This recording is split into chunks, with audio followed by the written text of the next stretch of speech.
Mexico में ऐसे अवशेष सार्वजनिक तौर पर पेश किए गए हैं जो कथित तौर पर किसी इंसान या जानवर के नहीं हैं। दावा किया जा रहा है कि ये अवशेष एलियन के हैं। मेक्सिको में पहली बार सार्वजनिक स्तर पर संसद में सुनवाई की गई, जिसमें इन अवशेषों को सामने रखा गया। ये सुनवाई यूएपी यानी अनआइडेंटिफाइड एनोमलस फिनोमिना पर थी, जिन्हें यूएफओ के नाम से भी जाना जाता है। एक मैक्सिकन पत्रकार अस्वाघोषित यूफोलॉजिस्ट ने मंगलवार को एक सुनवाई के दौरान दो पतले कार्टून जैसे शवों का अनावरण करते हुए कहा कि हजारों साल पुरानी गैर मानवीय लाशें हैं। उन्होंने आगे कहा कि यह पहली बार है कि परलौकिक जीवन को इस रूप में प्रस्तुत किया गया है और मुझे लगता है कि यह स्पष्ट प्रदर्शन है कि हम गैर मानवीय नमूनों से निपट रहे हैं जो हमारी दुनिया में किसी भी अन्य प्रजाति से संबंधित नहीं है और हम अकेले नहीं हैं। उन्होंने कहा कि national autonomous university of Mexico द्वारा किए गए विश्लेषणों के अनुसार सुनवाई के दौरान दो बक्सों में रखे गए दो छोटे कथित एलियंस लगभग 1000 साल पुराने हैं। उन्होंने कहा कि शव 2017 में पेरू में जमीन के नीचे से बरामद किए गए थे और शैवाल में लिपटे हुए पाए गए थे, जिससे उन्हें संरक्षित करने में मदद मिली। मौसन ने आगे कहा, ये ममिया नहीं है, ये पूर्ण निकाय है जिनके साथ छेड़छाड़ नहीं की गई है। मैक्सिकन नौसेना के स्वास्थ्य वैज्ञानिक संस्थान के निदेशक जोस डी जीसस जेल्से बेनिटेज ने कहा है कि अवशेष पर एक्सरे, 3D पुनर्निर्माण और डीएनए विश्लेषण किया गया था। उन्होंने कहा, मैं पुष्टि करता हूं कि इन शवों का इंसानों से कोई संबंध नहीं है। यूएनएएम ने गुरुवार को पहली बार 2017 में जारी एक बयान को दोबारा प्रकाशित किया, जिसमें कहा गया कि एक्सेलरेटर के साथ मास स्पेक्ट्रोमेट्री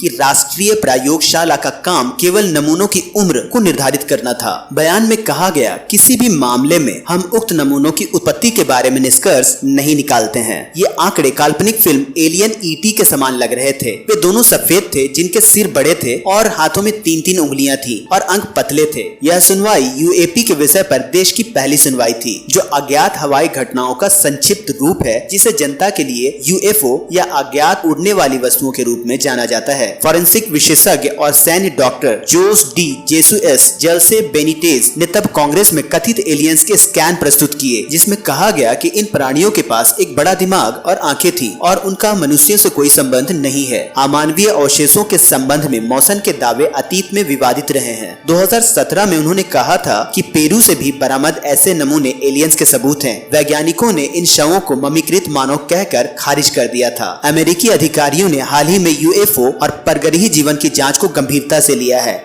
अज्ञात वस्तुओं की रिपोर्ट पर गौर करने के लिए 2022 में स्थापित पेंटागन के एक कार्यालय ने निर्धारित किया कि उनमें से अधिकांश ड्रोन, गुब्बारे और प्लास्टिक के बैग जैसी सामान्य चीजें थीं। कार्यालय को परग्रही जीवन के संकेत नहीं मिले हैं, लेकिन सांसदों के एक द्विदलीय समूह के दबाव में उसका कहना है कि वह यूएफओ देखे जाने की हाल की और पुरानी रिपोर्टों की जांच करेगा। एलियंस के अस्तित्व से जुड़ी ये छोटी सी वीडियो आपको पसंद आई हो तो आप इस वीडियो को लाइक करें, शेयर करें और चैनल को सब्सक्राइब करें। तो मिलते हैं अगली किसी नई वीडियो में। तब तक के लिए अलविदा।